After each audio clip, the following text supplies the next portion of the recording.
civilmedia.mk. Slobodno, nezavisno, otvoreno.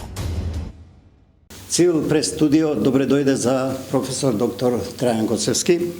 Википедија за професор Гоцевски запишала: Делчевец, во 1973 дипломирал на економскиот факултет во Скопје, постдипломски студии завршува во 1982, а докторира во 1987 година. Во 1974 избран за председател на извршниот совет на собранието на општината Делчево. Од 1978 е советник во владата на Република Македонија. Во 1981 е секретар на Републичкиот одбор за сообраќај и врски. Во 1988 е избран за доцент на Филозофскиот факултет во Скопје. Во 1995 година за редовен професор на Филозофскиот факултет. Во 1991 во два мандата е избиран за декан на Филозофскиот факултет. Во 1992 година професор Гоцевски беше член на владата на Република Македонија и прв цивилен министер за одбрана. Творец на цивилниот модел на одбранбениот систем на Република Македонија и архитект на мирното одвојување на Македонија од поранешна Југославија и на создавање на независна и суверена Македонија. Од 1999 до 2003 година професор Гоцевски е член на Советот за безбедност на тогаш Република Македонија. Престојувал на бројни странски универзитети како во Париз, Дижон, Виена, Софија, Истанбул, Гетеборг, Љубљана, Загреб, Белград, да не редам натаму. Автор е на 80 на книги и на преку 280 научни труда, објавени во македонски и во многобројни странски списанија, на македонски, на англиски, на француски, на албански јазик и така натаму. Добитник е на бројни домашни и меѓународни награди и признанија. Од 2019 година повторно е член на Советот за безбедност, сега на Република Северна Македонија. Професоре Гоцевски, добре дојдете во Цивил Прес Студио. Јас сум Зоран Иванов, овде со мене. Не ќе ви е баш комотно интервјуто, ќе биде жешко, но вие сте прекален борец, почнуваме. Сакам на почетокот на гледачите да им презентирам еден од вашите последни најнови трудови, Македонски безбедносни лабиринти, на колегата Свето Стаменов и на професор доктор Трајан Гоцевски, серијал од интервјуа посветени на македонскиот, може ли да кажам трновит сепак пат, вкупниот историски македонски трнови пат, овој пат за НАТО исто така трновит пат.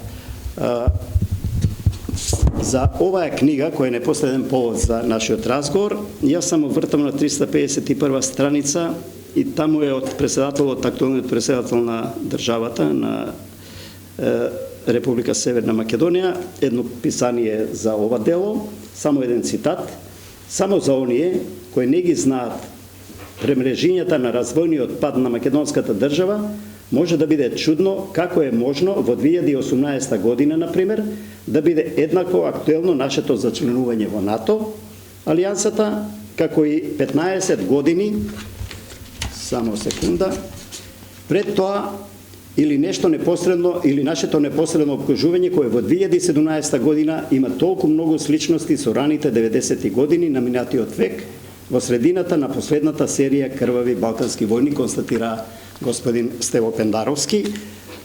Професоре, во една-две реченици, кој беше мотивот за овој серијал на радиоинтервјуа на колегата Стаменов со вас и како ова се изроди во тритомно издание кое практично станува учебник за македонскиот пат до НАТО за навек за генерации? Прво благодарам за поканата, ви посакувам успеси на вашето, мислам, ново студио и на колегите кои што денеска се со нас, им посакувам успешен ден. И на вас ви благодарам за убавите зборови. Сакам да ви кажам дека се работи за еден поширок проект покрај ова тротомно издание. По повод 25 години на армијата објавивме исто така околу 30 мои видување за армијата на Република Македонија од основањето до влегувањето во НАТО, а исто така двотомно издание имаме за Македонија во НАТО koje je izdadeno ланската година, токму 20-та година, и тоа веќе представува заедно сите овие три представуваат еден проект каде што во основа може секој човек кој има интерес за таа област да го проследи нашиот пат, како вие што кажавте, кој е многу трновит. Ние сега обдаруваме 30 години од нашата независност, но многу работи се нејасни и многу луѓе не ги знаат, особено младите, состојбите во кои ние на некој начин добивме независноста, и затоа мојата идеја, вклучувајќи го Стаменов како искусен новинар, беше сето тоа на некој начин да го направиме достапно за пошироката јавност. Особено имаше идеи од питомците на Војната академија кои многу се интересираа за овој пат, бидејќи тие тогаш што се вели не беа ни родени, на студентите на Институтот за безбедност, одбрана и мир, на студентите од факултетот за безбедност, и се тоа беше еден исклучително важен претисок. За вас воопшто, за вашиот животен пат, за вашите дела и трудови, треба серијал од емисии, но ние ќе се задржиме денеска по-конкретно на повеќе актуелни домашни теми. Јас си земам за слобода нешто да запишам. Реков овие трите тома на македонските безбедности лабиринти е практично опис хронологија на македонскиот пат во НАТО. Вие кажавте што е сршта, што е суштината на делото, што колегата Стаменов од Македонското радио представи во овие три книги, но падна Преспанскиот, падна и блокадата на НАТО. Вредеше ли, професоре, толков трновит пат и толку отстапки? Нужно ли беше се тоа? Да се одговори на ова прашање, бара повторно да се вратиме на 90-те години. Значи, од кога, во каква состојба, ние се најдовме за време на распадот на Југославија, нешто потоа до нашето привремено зачленување во Обединетите нации и на одбегнувањето на состојбата во која ние тогаш се најдовме, а тоа беше територија која што не беше призната од никој. Во ова пригода само сакам да кажам зошто тоа ви го кажувам, сосема телеграфски. До 13 март 1991 година во Белград се водеа преговори за можни некакви идни функции на некоја идна федерација. Ние тогаш немавме влада. Председател Григоров мене назначи како специјален преговарач на Македонија за тој дел на преговори, каде што се расправаше за безбедноста, одбраната, човековите права и слободи, и во основа тамо само може да предвидите што се случуваше. Моите разочарувања тогаш беа најголеми, бидејќи на тие разговори не се зборуваше за тоа Македонија да прогласи независност, но се зборуваше како да се подели, меѓу кого ќе се дели Македонија, да се обезбеди. Таа е српска хегемонистичка теза и варијанта за расплетот на југословенската. Тогаш се зборуваше, за воен пуч во Македонија, тогаш отворено ние можеме тоа да го видиме како закана и во телевизиите и така натаму. Тоа беше еден сегмент кој што исто ме натера дел од тие сеќавања да ги објавам, односно да преку тие интервјуи да ги ставам достапни на јавност. Што понатаму има многу интересно за овој дел, кој што многу малку се знаат во тој период. Многу разговори тогаш се водеа тајно на затворени седници, не знаеме ние дали некој водел записник, архивите не се отварат и така натаму. Ние остануваме без записи за одредени клучни работи кои што мора да се знаат. Сега ги има овде? По нешто има, не до крај, има работи кои не може. Тебе, например, ќе ви кажем потоа. Потоа, кога не успеа тие разговори, не можам да го заборам тој 13 март, бидејќи тогаш во Белград беше на нога и нас на разгласот на некој начин кажаа дека македонците се предавници. И возилото во кое што јас се враќав за Македонија беше буквално превртено во Белград. Јас бев во тоа возило. Значи не секам никој да го доживее тоа. Понатаму сега што се случува? Вториот формат беше преседателите, шесте преседатели кои што беа на состаноци, и тоа беше неуспешен обид за преговори. Таму јас бев задолжен од преседателот исто да подготвам делот за одбраната и сега за границите, бидејќи тоа исто не го расправаме. Границите беа до 2002 година, трета не беа дефинирани. А вие кога не ви се дефинирани границите, вие сте територија, не сте држава. Еден од условите за држава е тоа. Понатаму што јавноста не знае. За референдум бе задолжен да амортизирам, да речам, заканите на Југословенската армија кон прашањето за вториот дел од прашањето беше директно, јас ова може да прв пат така го кажувам, под притисок на ЈН, кај што јас бев определен да ги амортизирам тие удари, бидејќи имаме директна закана и од Белград, тама и од нашите луѓе од Министерството за одбрана за пуч во Македонија. Да стои делот со право. Да, тоа беше да се амортизира, да Кој е авторот на референдумското прашање или авторите? Познато ли е? Тоа е многу сложено прашање, имаше многу разлики. Колективен труд може да се каже, нели? Е на неколку луѓе, меѓутоа пресудно компромисен во секој случај. Со председател Глигоров, јас со него работев и знам дека каде се прекрши работава, во владата имаше многу поделени мислења околу тоа и затоа сега не можам да зборувам. Меѓутоа има понатаму уште една работа. На 14, јас ги кажувам тие дати, не ги заборавам. 14 јануари 92 година, кога станав министер за одбрана, бев повикан на една седница, на еден разговор, на кој што јас не го знаев соговорникот. Тоа беше една уцена. Бевме киднапирани во буквална смисла. И тоа го поврзувам со ова вие пред малку што го кажавте. Значи, како трае континуитетот? Ние тогаш добивме 4 закани. Значи, едната беше, ако не останеме во таа... Ова е одговор на прашањето дали се исплатеше овој трновит пат, како што... Затоа зборувам. И ќе дојдам на крајот, ќе побрзам. Значи, тогаш ни беше речено дека нема да го почитуваат нашите северни соседи Букурештискиот договор, тоа значи таа територија ја смета за своја, како што е поделена 13. Второ, дека ќе направат се да ги прогонат албанците од Косово да дојдат во Македонија.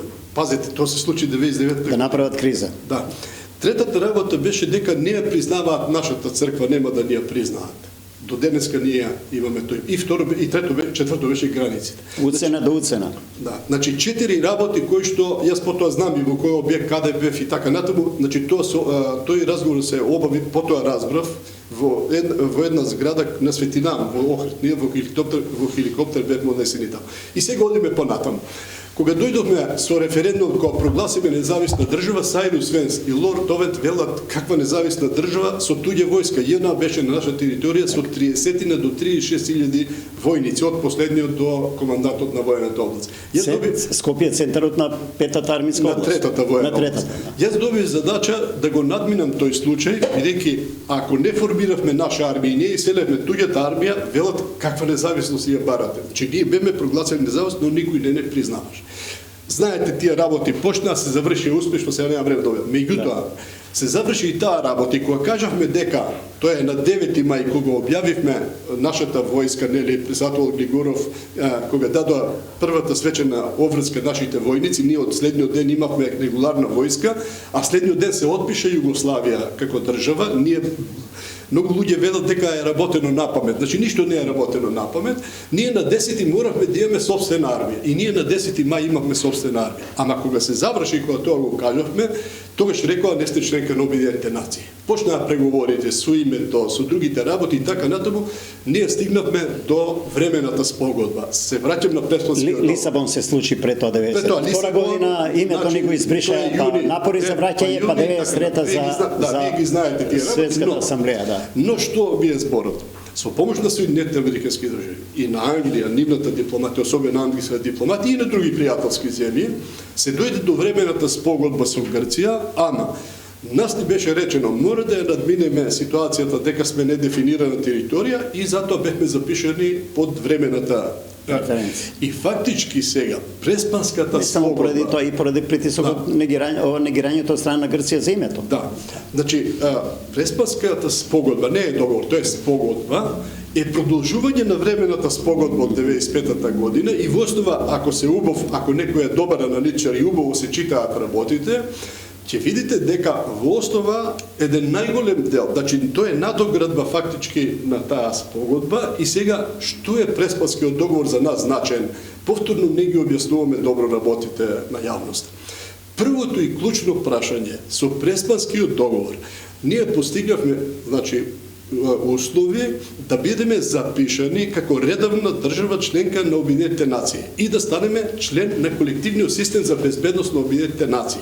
Со референцата ФИРОМ, тоа не бевме за... Не, со Преспанскиот договор се избриша тоа. Јас зборувам сега за Преспанскиот договор прашањето. Значи, ние со тоа, со Преспанската спогодба, во основа се инкорпорира претходната спогодба времена, се решава името со додавка северна. Ние моравме да попуштиме, тука нема дебата. Знаете, спогодбата е компромис. Значи компромис. Значи ние изгубивме нешто, изгуби и Грција, меѓутоа ние што добивме. Значи ние за прв пат се запишавме како членка на Обединетите нации и дел од системот за колективна безбедност на Обединетите нации.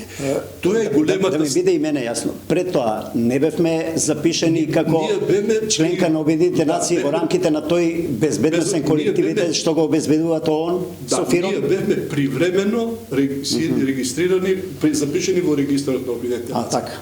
Значи, со привремено име и привремено запишани. Југословенска... Ова толкување, морам да ви признам, прв пат го слушам. Така е тоа. Тоа беше првата работа и таа е големата слика. Понатаму, Преспанскиот договор не внесе во НАТО. Што добивме со НАТО? Тоа е клучното прашање. Го поставам во името на, предпоставам и многу граѓани и гледачи на оваа емисија и на многу граѓани на Македонија, бидејќи многу поради тој компромис со Грција, многумина се прешуваат, добро, што добивме со НАТО? Да.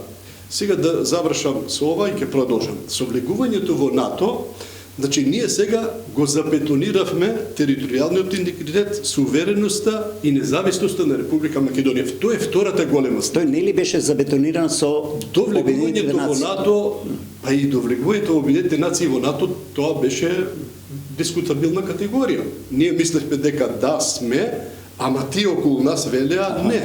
Според тоа, значи, ние мораме реално имавме проблем со еден моќен сосед на меѓународната сцена. Член на НАТО, една од старите членки на Европската унија, многу моќна, многу лобирана. Галеличе на Европа и на западниот свет воопшто. И така натаму. Сега, зошто за нас е битен НАТО?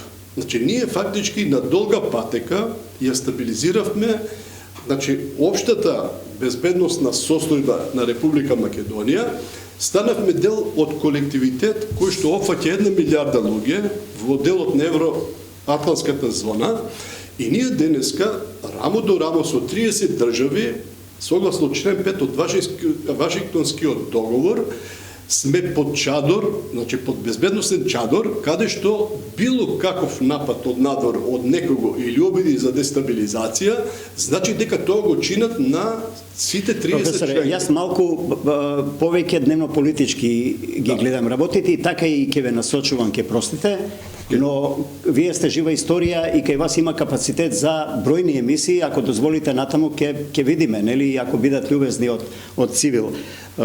Република Северна Македонија што доби, рековме, што изгуби. Објаснивте за безбедноста, за гаранцијата. Вториот главен фактор во регионов, Москва, таа се уште е главен фактор и во рамките на Европа и во рамките на светот, нели? Не предупреди да си останеме надвор од алијансата, да не боли глава, нешто како војно неутрална држава. Се сеќавате на тие предупредувања, не ја послушавме Москва, го решивме проблемот со Грција, направивме тежок компромис, влеговме во НАТО, вие ги образложивте ова. Можно ли се импликации врз основа на ова предупредување што Москва ни го даде тогаш? Бидејќи не прогласи за територија која утре, нели, е непријателски ако дојде до некакви воени действија било каде во земите на НАТО и територијата на Македонија дел од таа цел. Значи, пред тоа да одговорам само една реченица, значи ние не изгубивме ништо како Македонија со влезот во НАТО. Преспанскиот договор е, рековме, спогодба, каде што имаме компромиси, каде што имаме одредени и негативни работи за нас. Сега за Русија. Значи, Руската Федерација после студената војна, кога она изгуби многу влијание, значи на овие простори и пошироко, полека како зајакнува политички, економски, финансиски и спред се воено, сакат да си ги врати или да освои нови стратегиски сфери на влијание. Една од тие нивни стратегиски цели, каде што тие сакаат, значи, да останат, е и Балканскиот, односно Југоисточна Европа и Западен Балкан. Ние сме раскрстницата токму на тој на тој простор. И вие ако следите, На некој начин се наоѓаме географски на маргините на НАТО? не сме на маргините, ние сме веќе понатаму, сега ако земеме дека Косово и Србија се уште не се, сме некаде, ама За Косово кај да е, ако добие меѓународна верификација, ќе стане членка, определбата таму е таква. Останува Србија. Тие сакаат да влезат во НАТО, тука нема никакви дилеми, тоа ќе се случи, меѓутоа Значи останува уште северната граница. Значи останува уште северниот дел, ама не сме на маргините, ние сме веќе во делот на евроатлантската зона. Целата зона полека се проширува нагоре и ние сега тука имаме сега да довршам прашањето. Значи Русија сака тоа да го прави, ние сме на линијата на огинот која што ја кажа државниот секретар на Соединетите американски држави уште пред 10 години, таа линија е од Маđарска до Сирија. И таа фаќа централното подрачје, ние сме тука. Тоа е така сателитски гледано, да ја приземиме сега малку... И имаме само да го кажем. Значи, но Македонија се определи за НАТО, ние денеска сме членка на НАТО, Македонија се определи за членство во Европската Унија, ние ги делиме европските вредности. Според тоа, од осамостојањето до денеска, 30 години, тоа е вториот или првиот, ако сакате, вториот коридор безбедносен на кој што почива нашата политика за национална безбедност. Ниеден политички субјект тоа досега не го оспорил. Според тоа, одењето кон западните европски цивилизацијски вредности значат дека Русија, ние со нив можеме да градиме добри односи, да развиваме економија. Како ги цените овие инциденти, да ги наречам со претерување на двајца руски дипломати? Ни требаше ли тоа, професоре, што мислите? Ве прашувам како квалификуван граѓанин кој ги следи актуелните процеси. Од ова што мене ми е познато и што можам да го кажам, значи тие луѓе имаат прекршено, тоа го знаат и луѓето. Едниот веќе бил со спакувани кофери за заминување. Значи имаат прекршено стандарди.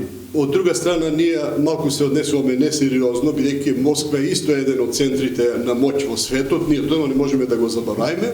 Ние немаме екипирано дипломатско конзулатно, немаме амбасадор, немаме други служби, ние таму имаме само двајца луѓе. Значи и ние се однесуваме, мораме да се однесуваме покоректно, ние мора да развиваме добри односи со Русија, немаме причина ние да се расправаме, но во геополитичка и војно-стратегиска смисла ние припаѓаме на Западната алијанса и неутралност тука е невозможна. Нема теорија. Србија и Косово, констатираме, нели, денеска не се членки на НАТО, низ призмата на актуелните настани, вчера, завчера, нели, денеска, случувањата со потегот на албанскиот, на косовскиот премиер Курти и реакцијата на српскиот претседател Вучич, со забрефтување на нивните борбени возила од едната и од другата страна, со мобилизација на војска и на полиција од една и од друга страна.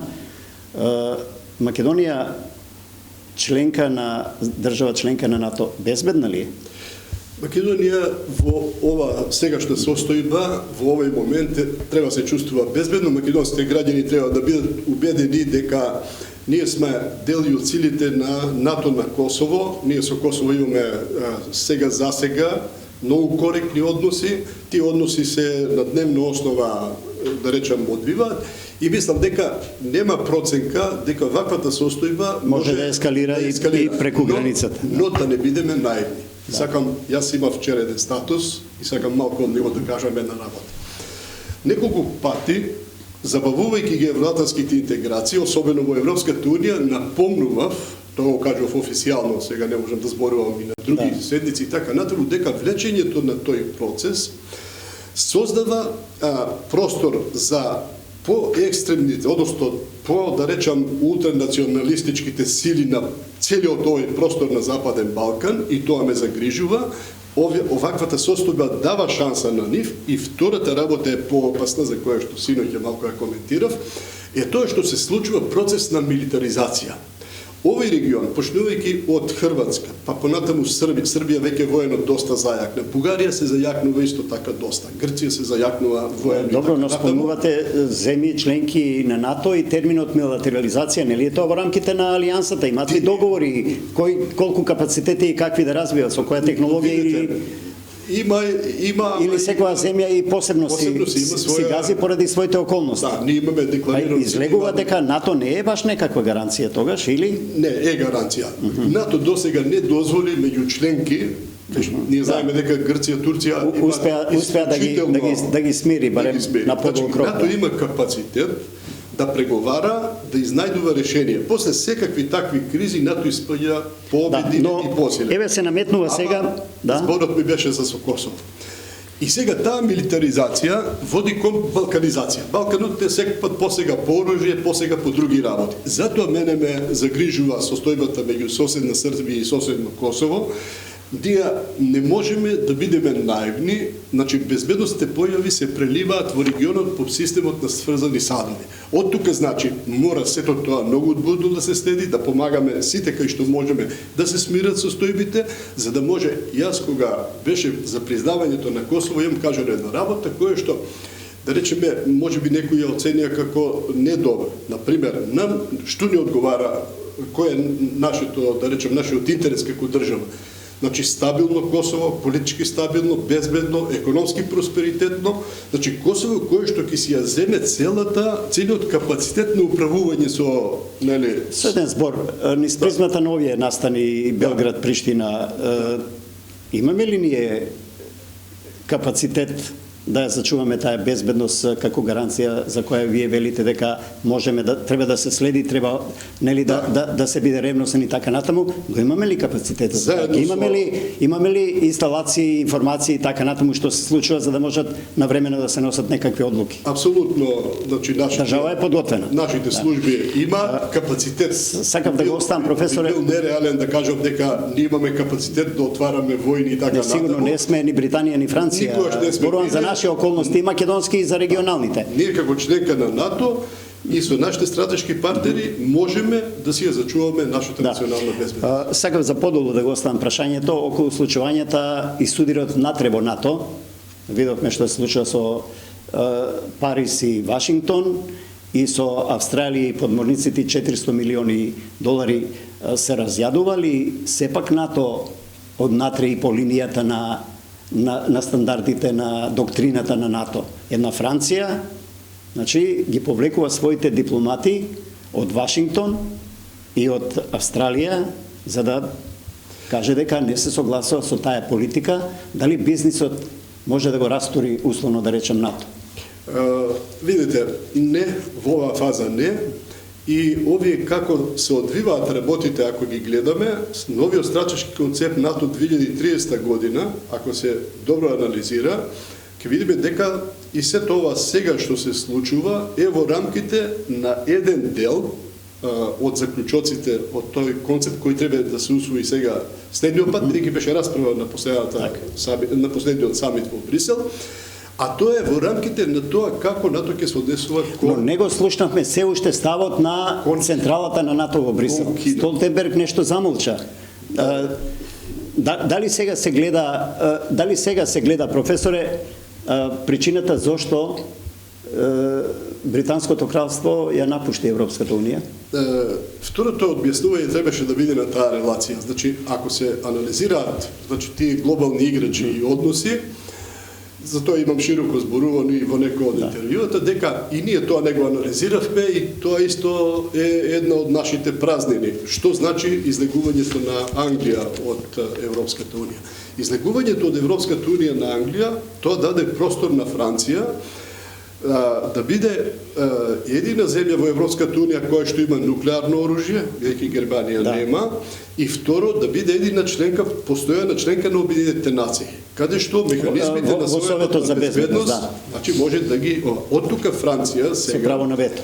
Полека, иако приметуваат и во Европа и тоа, сака да се презима приматот во Европа. И затоа сега толку нервозно реагираше на ова партнерство меѓу Англија, Соединетите Американски држави и Австралија. Тоа ќе се спири, тоа ќе се реши во рамките. Да, но 400 милиарди долари. Тоа не се големи пари тоа за тие големи играчи, тоа можеби се за нас големи пари. Ќе им најдат некаков друг бизнис. Апсолутно. Добро, времето неумоливо ни тече, многу ми е жал. Да се вратиме сепак на овие нашиве микро, овие состојби. побогатите НАТО земји околу прашањето за Афганистан и бегалците. Со еден збор два, тоа е пораст на НАТО и пораст на Америка во однос на Афганистан, пораст на оваа администрација на Бајден, практично Тоа е Трамп политика, го потпиша актот за повлекување на американската армија, но може ли да го наречеме пораст на НАТО и пораст на Соединетите држави? Тоа е политика. Таа политика е утврдена уште пред доваѓањето на господинот Бајден на власт во Америка, на новата администрација. Тоа е усогласено со НАТО. Не сакам да зборувам дали сега таа процедура на излекување, динамиката, средствата, технологијата, техниката, бидејќи таму остани многу техники. Но, кога го потребувам терминот пораз, мислам на предавање на власта. Значи, НАТО и САД едноставно на послушалник им ја дадоа власта на талибанците, нивниот децениски непријател. Ги повикаа, бидејќи немаја капацитет актуелните афганистански власти очигледно да организираат ова систем држава на целата територија, ги вратија екстремистите, со нив полесно е да кооперира САД, сметајќи на нивната доктрина дека секоја знаат екстремите да ги седнат на тоа столче што се вели власт, што се вели буџет, за да можат да ги контролираат на некој начин. Знаете дека службите... Можна ли е таму сега и граѓанска војна, ИСИС нешто се обидува да прави? Има нешто, значи, Соединетите американски држави и НАТО дадоа изјави дека таму новата влада во Афганистан, кај што се вложуваа многу пари, 20 години наназад, дека тоа да ви го соопштат званичници на такви моќни институции како што се Соединетите американски држава како или НАТО. Дека голта е кредит, да. Значи дека таму тие немаат мотив да се борат. И беше се јасно. Значи вие кога внатре вложувате 20 години, десетици милиарди. Добро, требаше ли 20 години, професоре, да проценат? Не требаше. Дека талибанците се неуништиви барем додека се во планините. Може би се по условно да речам уништиви или скротливи ако се во институциите. Ако се сеќавате, Роберсон даде една изјава како генерален секретар пред да почнат тамо војните и така натаму, дека кога го праша зошто НАТО оди во Афганистан, тој рече ако ние не одиме тамо, тие ќе дојдат во Европа. Значи тоа е кажано пред 20 години. Околу Европа. Со бегалциве се враќаме на нашиот терен. Имаме уште малку време да искористиме за ова што се вели македонска безбедност, за која вие сте неспорен, докажан експерт, а и вашата актуелна позиција како член на Советот за безбедност ви го дава тоа право да ги давате тие проценки, нели? Што е за јавност, што не е за јавност, нели? Кога ќе дојде време. Многу побогати реакциите се воопшто на македонската јавност, но многу побогати држави, членки на НАТО, да не ги споменувам сега и Чешка, Словачка од помалите, но и од поголемите Шпанија и така натаму, примаат или воопшто не примаат, или примаат сосема мал број бегалци, или како Хрватска, само тие афганистански граѓани и граѓанки кои работеле со хрватските невладини структури или не знам војни кои помагале таму околу НАТО. Македонија најави 400, па потоа 1000, па сега се качи бројката на 1000 и нешто, сместени во хотели и така натаму. Колку може да останат, има ли причина за страф, можно ли е меѓу нив да има инфилтрирано и екстремисти, екстремни некои сили кои може да најдат тука во регионов, па и во самата држава Македонија некакви јатаци, можат ли граѓаните да бидат мирни?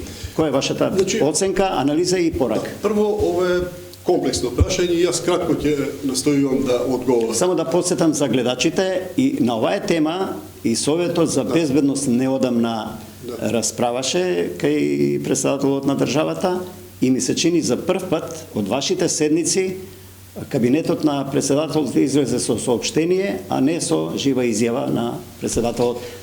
Може ли прво која е причината за тоа, па да се вратиме на прашањето за ова што го поставуваат граѓаните и македонската јавност? Прво ви убедувам дека председателот Пендаровски исто така е како човек со неговиот бекграунд е доста упатен. Не, има ли нешто да се скрие толку драстично што само со соопштение се истрчавте, а не со живо обраќање? Значи, сакам да повторам, значи тој е председател на Советот за безбедност, многу добро ги познава работите и вие ако следите за разлика да речеме од претходниот состав на Советот, ние веќе имаме некаде 13-14 официјални седници и тие сите беа посветени на одредени кризни проблеми. Со пандемијата, со бегалците. Добро, не имавте 12 обраќања во живо на председател после тие седници. И сега Ова за прв пат е соопштение.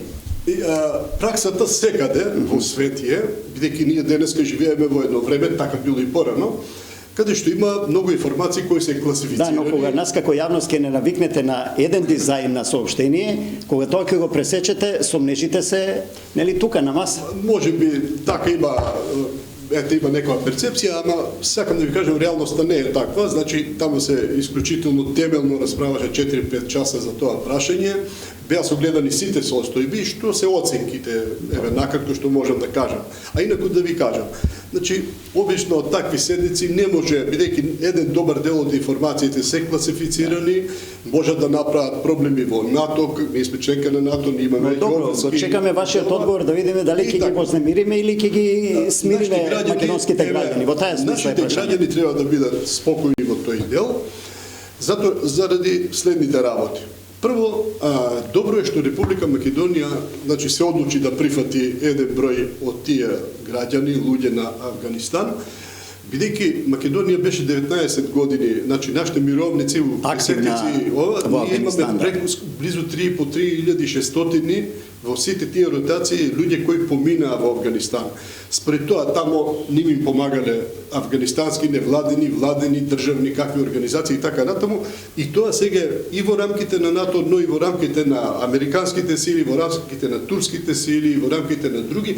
Според тоа, ние со таквата позиција прво имаме морална обврска, значи да помогнеме во тој дел. И тука е одлуката да се тоа направи. Втората работа е Македонија во својата 3-деценијска како независна држава, во тоа 3-деценијско искуство, многу пати имаше потреба од странска помош. И сеќавате се тоа и 90-те години, 99-та и 2001 и така натаму. Според тоа солидарноста на нашите граѓани секогаш била на ниво и треба да Добро, реакциите се зошто богатите земји членки на НАТО не се толку солидарни. Сега гледајте. Тоа се сега национални политики. Ако погледнете во Европската унија, например, Маđarска има сосема кон бегалската криза сосема друг однос. Тие донесува закон и не прима никој. За НАТО се смета дека е поорганизирана организација од Европската унија, хиерархија покомпактна е во носењето одлуки. Сепак е тоа воена организација, нели? Колку да е и политичка. Се надам дека како ќе оди. За разлика од европската бирократија. Значи, зависи од тоа, зависи се изчекува да видиме како ќе одат. Има таму разни процени. Има некои процени дека може да се смири, да нема големи бранови, втората е дека има можност соседните земји да се упатуваат бегалците кон соседните држави, да не се оддалечуваат од таму и тогаш ќе нема некои поголеми бранови. Има проценка дека може да има 4-5 до 7 милиона, има проценка дека може да има луѓе кои би побегнале буквално од Афганистан. Значи, сега дали е нашто многу или малку, тоа не можам да кажам. Што велат нашите прописи? Колку тие луѓе може да останат во земјата? Вие знаете дека две групи дојдоа, едната е 103-40, другата е 44, значи не сме ние жени, мајки, млади, се изродија дечиња тука, да. Се имаме, да, и да гледаме позитивниот аспект на работа. Сега негативниот да го кажам, оти сепак рекове. Тоа беше прашањето околу безбедноста и прашањето што велат нашите прописи, колку долго можат да останат. Според договорот 90 дена треба да останат. Тоа е туристичка виза практично. 90 дена, трошите треба да ги покријат. Добро, што по тие 90 дена, каде ќе одат тие луѓе? 90 дена, значи они имаат две алтернативи. Некои ќе сака да останат, така? Може да поднесат документи и така натаму, да. Ако сакаат, треба да поднесат како се вика барање за азил и тоа се решава во рамките на институциите. Како ќе се решава во прописите, добро. Не може да знаеме бидејќи втората варијанта е каде би заминале тие луѓе? Да, они би заминале, ако гледате од Косово, веќе една група отиде за Англија. Така да тоа ќе биде организирано, вие добро рековте, НАТО има искуство. Бидејќи сте условно да речам ќе погрешам во терминот безбедњак на некој начин во воениот дел, ги познавате и во теоријата и во вашата пракса, тоа беа ваши предмети и на факултет на илјадници студенти сте предавале. Може ли меѓу овие илјади и нешто луѓе да има и екстремисти, она што ја вознемирува јавноста? Ни се случаја некои несреќи, може ли тоа да се поврзе на некој начин? Не алудирам на ништо, не ни спомнувам несреќа, но Во име на јавноста го поставам прашањето. Јас сакам тоа да го кажам, значи има одредени безбедносни ризици од тоа прашање. Значи можеби, како што беше претходниот од сириските бегалци, значи во нив да поминат и луѓе кои што се екстремни настроени. Од ИСИЛ имаме. Ние имаме сега еден, да речам, еден предизвик. Дали сега ние имаме некаде, да не спорувам бројка, меѓутоа официјално над 100 души повратници од војните во Сирија и во ова. Имаме припадници на ИСИЛ биле. Значи, сега со Овие бегалци од Афганистан излегува се најбенигната категорија, нели најбезопасна. Сега, да, не може да се рече затоа што и меѓу нив немаме, се уште немаме доволно податоци. Имаат ли нашите служби капацитет тоа да го истражат? Какви се контактите со другите служби, со НАТО службите за безбедност? Сега чекај многу, да не е многу брзам и многу сложено прашање. Имаме уште 3 минути, затоа сакам да финишираме со ова, да. Ние имаме проблем затоа што има охрабрување кај, да речеме, луѓето кои што имаат, да речеме, екстремни терористички намери и така натаму. Ние имаме луѓе кои овде се и осудени, се во затвор, и имаме луѓе кои се пасивизираат. Сега има една проценка, не наша, ама и општо на службите на НАТО и на Европска унија, дека некои луѓе и тука, ама и понастрана, сега можат да се охрабрат или да се оживеат, да речеме. Затоа сега најголемиот дел, најголемата предпазливост на нашите служби и тие тоа барем како ние сме информирани како совет, бидејќи тоа прашавте, исклучително професионално се работи. Толку добро или лошо станува збор за сомнеш за јатаци? И тоа е можност и така натаму. Не кај нас, општо земено по рутите има јатаци. И у Македонија сигурно има. Ние нешто знаеме, нешто можеби и не знаеме. Но да речеме, затоа сега службите работат 24 часа, секој човек, значи на база на податоците што ги носи со себе, има дел кои нема со нив документација, но сето тоа заедно со НАТО и со партнерски земји кои што работат со нас, се разменуваат информации, тие луѓе, значи добиваат и се надевам. Значи, треба да работиме на превенција да не се случи ова. Сега и уште една реченица да ви кажам и тука ќе завршам. Значи, имаме проблем околу, да речам, верскиот дел. Например, тие бара простори нели за верските обреди и се обезбедуваат простори во хотелите, во каде се сместени, но сега има иницијатива од неколку, да речам, џами и така натаму. Од овдешни свештени лица да ги примат во џами. И тоа веќе станува, значи тоа исто станува веќе проблем. Значи се анализираат, значи сите ризици. Добро, но ако има еден ден определен за тоа или еден час кога тие или два можат таму да бидат под некаква контрола, бидејќи не се уште слободни граѓани, може и тоа веројатно да се регулира. Значи е сложено прашањето, не треба да бидеме загрижени, да речеме загрижува по социјалните мрежи, почна да има и закани, тоа се луѓе кои имаат своји судбини. Да ги оставиме емотивните реакции од социјалните мрежи, нели се држиме на факти. Пак ќе употребам термин, вие како квалификуван граѓанин, избори се ближат, зоврива македонската меѓупартиска политичка сцена и воопшто јавноста. Безбедни ли сме, поделено ли е македонското општество, раскарано ли е, како го чувствувате во реченица 2? Апсолутно. Првата реченица е дека глобално земено, значи генерално земено, Македонија нема закани, да речеме, од надвор и од некакви други посериозни, да речем, закани за нашата безбедност. Македонија сега за сега е релативно безбедна земја, со, да речеме, одредени безбедностни предизвици, ризици кои што ги има нормално во секоја држава. Втората реченица е дека точно е тоа, дека влие на безбедноста поделбата на македонското општество. Во последно време тоа добива некои чудни, да речам, димензии. Ние веќе за појави кои што се надвор од политичкиот, да речам, жаргон и од политиката, ние ги сите сега политички разјаснувања. Околу здравствената криза, околу протоколите. Имаме многу интересно сега универзитетски професори кога објаснуваат уставни решенија за некои прашања, има различни толкувања. Се политизиме, дневно политизираме, веројатно. Значи, клучни работи, значи од нив, поради оваа поделеност на општеството, значи ги објаснуваме лошо и ствараме кај луѓето една лоша перцепција. Ја затоа подолго време Значи товарот на интелигенцијата.